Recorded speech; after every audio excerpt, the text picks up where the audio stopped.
Okay Telugu view పాయింట్కి తిరిగి స్వాగతం. తిరుపతి లడ్డు ప్రసాదం విషయంలో వివాదంలో సుప్రీంకోర్టు ఎట్టకేలకు తీర్పు చెప్పింది. అంటే ఇది తీర్పు అంటే దాంట్లో ఎవరు దోషులు ఎవరు నిర్దోషులని కాదు, ఏం చెయ్యాలని దాని మీద. దీన్ని వాళ్ళు ఏం చెప్పారంటే 5 సభ్యులతో ఒక సిట్ని ఏర్పాటు చేశారు, స్పెషల్ ఇన్వెస్టిగేషన్ టీం. అందులో సిబిఐ నుంచి ఇద్దరు, రాష్ట్ర ప్రభుత్వం నుంచి ఇద్దరు, ఒకరు ఆహార భద్రతా అధికారి. ఈ 5గురితోటి దర్యాప్తు జరిపి ఇది సిబిఐ డైరెక్టర్ పర్యవేక్షణలో జరగాలని చెప్పారు. ఇది ఒక వినూత్నంగా ఉంది. అటు సిబిఐని ఇటు రాష్ట్ర ప్రభుత్వాన్ని రెండింటిని కలిపి వేసినటువంటి సిట్ ఇది.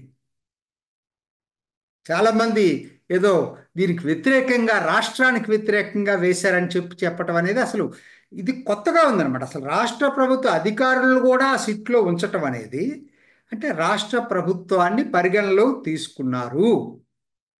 ఇంకో మాట చెప్పారు వాళ్ళు, కోట్లాది భక్తుల విశ్వాసాన్ని దృష్టిలో పెట్టుకొని ఈ నిర్ణయం తీసుకున్నాం అన్నారు.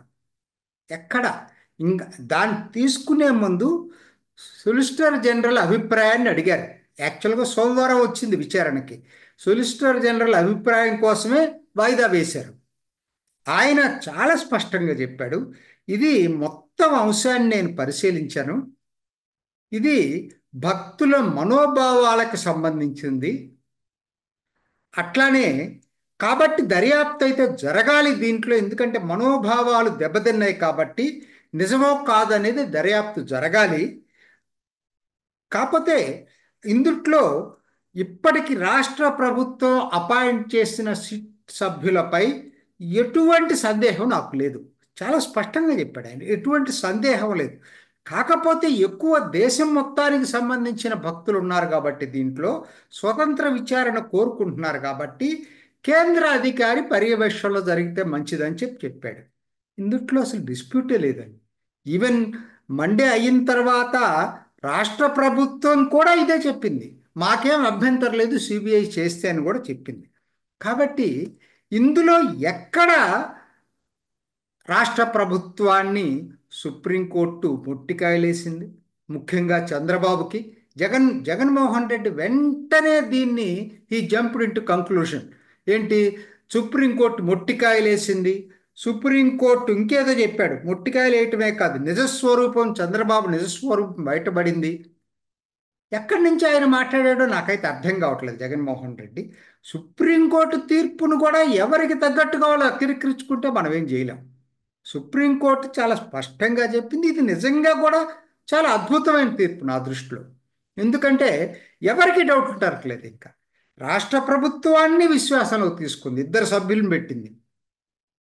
అంటే ఆల్రెడీ రాష్ట్ర ప్రభుత్వం జరిపిన దర్యాప్తుకి ఇది కొనసాగింపుగానే అనుకోవాలి, అంతేగాని దానికి వ్యతిరేకంగా అనుకోవడానికి అవకాశమే లేదు ఇక్కడ. అదే సమయంలో ఏంటంటే ఇది కోట్లాది భక్తులు, ప్రపంచవ్యాప్తంగా ఉన్న కోట్లాది భక్తులకు సంబంధించింది కాబట్టి సిబిఐ నుంచి తీసుకోవటం వల్ల ఇంకా దాని క్రెడిబిలిటీ పెరుగుతుంది. కాబట్టి దాంతోపాటు ఆహార భద్రతా అధికారిని కూడా తీసుకున్నారు. నిజంగా కల్తీ విషయం డిసైడ్ చేయాల్సింది వాళ్ళు, సో అందుకని వాళ్ళని కూడా తీసుకున్నారు. నిజంగా అసలు లేనిపోయిన దానికి జగన్మోహన్ రెడ్డి అప్పుడే తొందరపడుతున్నాడు. నిజంగా ఏదైనా సరే చెప్పుంటే మొట్టికాయలు వేసుంటే అది వైవి సుబ్బారెడ్డికి వేసింది, వైవి సుబ్బారెడ్డికి వేసింది. పిటిషనర్లు చెప్పినట్టుగా సుప్రీంకోర్టు జడ్జిని కూడా పెట్టలేదండి. సుబ్రహ్మణ్య స్వామి, ఈ వైవి సుబ్బారెడ్డి వీళ్ళు సుప్రీంకోర్టు జడ్జి ఆధ్వర్యాన జరుపుకున్నారు కదా. రాష్ట్ర ప్రభుత్వాన్ని మీద మాకు నమ్మకం లేదని చెప్పారు. ఒక విధంగా వాళ్ళు చెప్పిన దాని టిట్ ఫర్ టాట్ లాగా ఉంది ఇది. ఎందుకంటే రాష్ట్ర ప్రభుత్వ ప్రతినిధులు పెట్టారు, వాళ్ళకి నమ్మకం లేదన్న వాళ్ళనే ఈ సిట్లో పెట్టారు వాళ్ళు, కేంద్రం. సో ఎలా ఇది చంద్రబాబు నాయుడుకి వ్యతిరేకం, ఎలా ఇది రాష్ట్ర ప్రభుత్వానికి వ్యతిరేకమో మరి ఆ ఆ కామెంట్ చేసే వాళ్ళు చెప్పగలగాల. నాకైతే అర్థం కావట్లేదు. అసలు వైవి సుబ్బారెడ్డి చేసింది చాలా తప్పు. ఆయన ఏంటి, మీకు విజిలెన్స్ ఎంక్వైరీకి నోటీసులు పంపిస్తే రాష్ట్ర ప్రభుత్వం దాని మీద హైకోర్టుకి వెళ్ళాడు. హైకోర్టులో పిటిషన్ వేశాడు. అది ఆయన అఫిడవిట్లో దాచిపెట్టాడు. సుప్రీంకోర్టు కూడా కోప్పడింది.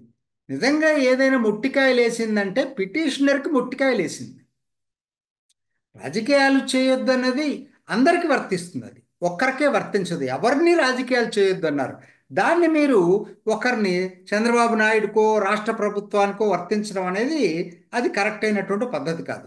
అసలు ఏమైంది ఇప్పుడు? సుప్రీంకోర్టు ఇది నిజమైన తీర్పు అంటే ఏదో దాని మీద విచారం చేసి తీర్పు కాదు, ఎవరు దర్యాప్తు చేయాలని దాని మీద తీర్పు.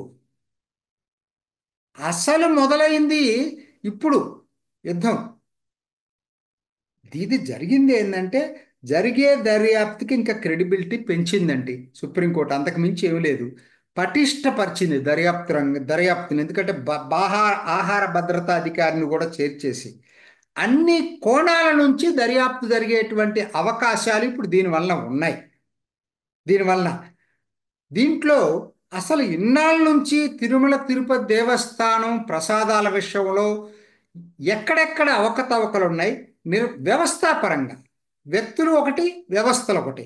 అసలు ఆ వ్యవస్థలో ఆ లోపాలుంటే అవి ఎలా సరిదిద్దాలో కూడా సూచనలు ఇచ్చే అవకాశం ఉంది. దాంతోపాటు బాధ్యులు ఎవరు? ఉదాహరణకి అందరికీ కామన్ సెన్స్ పాయింట్ అండి, 325 రూపాయల కిలో నెయ్యి ఎక్కడ వస్తుంది అసలు? వస్తాయి, ఇవన్నీ కూడా బయటకు వస్తాయి. ఎందుకంటే 3 సంవత్సరాల అనుభవాన్ని 1 సంవత్సరానికి తగ్గించడానికి కారణం ఎవరు? నాణ్యమైన నెయ్యి 325 రూపాయలకి ఎలా సరఫరా జరుగుతుంది? సో ఇవన్నీ కూడా వస్తాయి. మరి ఇవి వాడలేదు, ప్రసాదానికి వాడారా అనేది కూడా రేపు దీంట్లోనే తెలుస్తుంది మొత్తం. అందుకని మనం ఇప్పుడు తొందరపడి ఎవరు కూడా జడ్జిమెంట్ దీని మీద ఇవ్వటం అంటే అవివేకం. కాబట్టి మనం వెయిట్ చేయాలి, స్వాగతించాలి. సుప్రీంకోర్టు తీర్పు అద్భుతమైన తీర్పు నా దృష్టిలో. ఇది ఒకరికి అనుకూలం కాదు, ఒకరికి వ్యతిరేకం కాదు. దీన్ని ఎవరికి వాళ్ళకి అనుకూలం. జగన్మోహన్ రెడ్డి ఇచ్చిన ప్రకటన అయితే చాలా, నేనైతే దాన్ని ఎటువంటి పరిస్థితుల్లో ఆమోదించలేను. ఎందుకంటే ఆయన ఇచ్చిన ప్రకటనలో ఏమాత్రం నిజం లేదు. ఏదో ఒకవైపు తీర్పు ఇచ్చినట్టుగా సుప్రీంకోర్టు జగన్మోహన్ రెడ్డి చెప్పిన ఇది కనపడతా ఉంది. దర్యాప్తే మొదలు కాలేదు, అప్పుడే ఇటువంటివి మొదలవుతాయి. దర్యాప్తు పూర్తయితేనే అన్ని విషయాలు బయటకు వస్తాయి. అప్పటిదాకా ఎవరు పత్తిత్తులు కాదు, ఎవరు ముద్దాయిలు కాదు. చూద్దాం ఏం జరుగుతుందో. ఇది ఈనాటి ఒకే తెలుగు వ్యూ పాయింట్. మరొక ఎపిసోడ్లో మళ్ళీ కలుసుకుందాం. నమస్తే. చూసారు కదండి, మరి ఈ వీడియో కనుక మీకు నచ్చినట్లయితే ఒక లైక్ కొట్టేసి మీ అభిప్రాయాన్ని కూడా కామెంట్ బాక్స్లో తెలియజేస్తూ ఇలాంటి ఇంట్రెస్టింగ్ అప్డేట్స్ కోసం మా ఛానల్ని సబ్స్క్రైబ్ చేసుకోండి.